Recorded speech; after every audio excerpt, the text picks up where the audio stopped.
Welcome. This animation will guide you step by step on how to use Navina Mini.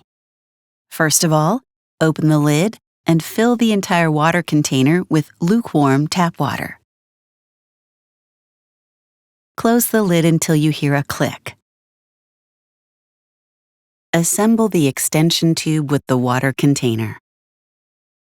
Open the bag and assemble the rectal cone to the extension tube. Activate the slippery coating of the cone by wetting it with tap water. Sit on or stand over the toilet and insert the cone into rectum carefully, holding the water container in your other hand. When the cone is in place, gently squeeze the water container to instill the water.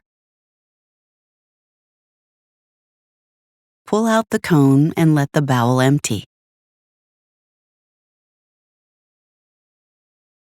Put the cone back in the bag, detach from the extension tube, and dispose the bagged cone into the household waste. Detach the extension tube from the water container. Open the lid of the water container and empty remaining water. Clean the water container and extension tube by rinsing with soapy, lukewarm water only and let dry. The tube and the water container can be reused up to 60 times. Wash your hands and you're ready to go.